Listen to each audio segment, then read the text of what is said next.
ہمارے لیے ہمیں نماز پڑھنا بڑی مشکل محسوس ہوتی ہے، اور ایمان کے دعوے بھی ہم سے بڑھ کر کوئی نہیں کرتا، اور دین کا مسلمان ہم سے سچا بھی کوئی نہیں ہے، لیکن ہمیں تو ابھی وہ وقت ہی نہیں آیا۔ ہم نے حضرت بلال حبشی رضی اللہ تعالیٰ عنہ کا وقت دیکھا ہے، ہم پر وہ منظر آیا، ہمیں تو کسی نے یہ گلیوں میں نہیں گھسیٹا، ہمیں تو کسی نے ماربل پر نہیں گھسیٹا، وہ جسے تپتی ریت پر گھسیٹا گیا اس نے تو کبھی کہا ہی نہیں کچھ۔ ہمیں تو کبھی گرم فرش پر نہیں گھسیٹا گیا، وہ جس کو کوئلوں پر گھسیٹا گیا اس نے تو زبان سے کبھی کچھ کہا ہی نہیں۔ کیوں؟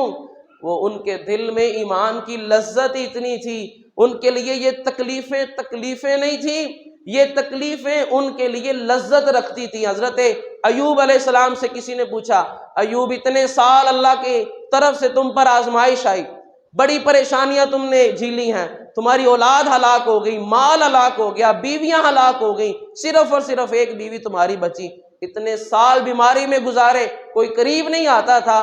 ایوب یہ تو بتاؤ وقت وہ اچھا تھا یا وقت آج اچھا ہے؟ کون سا وقت تمہیں زیادہ پسند ہے؟ حضرت ایوب علیہ السلام نے فرمایا وہ جس عرصے میں میں بیماری میں مبتلا رہا میرے لیے وہ وقت آج کے دن سے اچھا ہے۔ حالانکہ اس بیماری سے پہلے جتنا مال تھا اللہ نے بیماری کے بعد اس سے دگنا عطا فرمایا، اس بیماری سے پہلے جتنی اولاد تھی اللہ نے بیماری کے بعد اس سے دگنی اولاد عطا فرمائی، ہر چیز دگنی دے دی ہے۔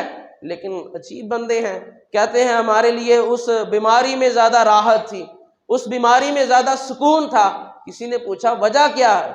ہمیں بھی تو بتاؤ۔ آپ نے فرمایا جب میں بیمار تھا میرا رب روزانہ 2 بار میرا حال پوچھا کرتا تھا، اور جو لذت مجھے اپنے رب کے میرا حال پوچھنے پر حاصل ہوتی تھی مجھے تو پتہ ہی نہیں ہوتا تھا میں کس تکلیف میں ہوں۔ جو لذت مجھے میرے رب کے کلام سے حاصل ہوتی تھی مجھے کیا پتا کہ میں کس تکلیف میں ہوں۔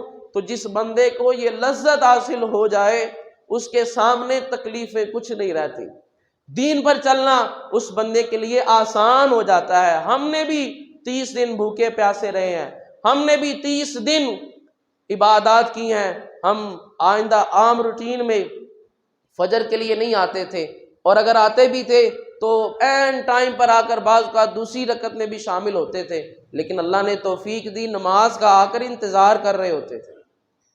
وہ بھی دن ہم پر گزرتے ہیں سارا سال کہ قرآن پاک کو اٹھا کر پڑھنا تو دور کی بات ہے ہم نے پورے سال میں اس کو صاف بھی نہیں کیا ہوتا، لیکن رب نے وہ بھی توفیق ہمیں دی، ہم گھنٹہ گھنٹہ بیٹھ کر بھی قرآن پڑھتے رہے، وہ بھی رب نے توفیق دی۔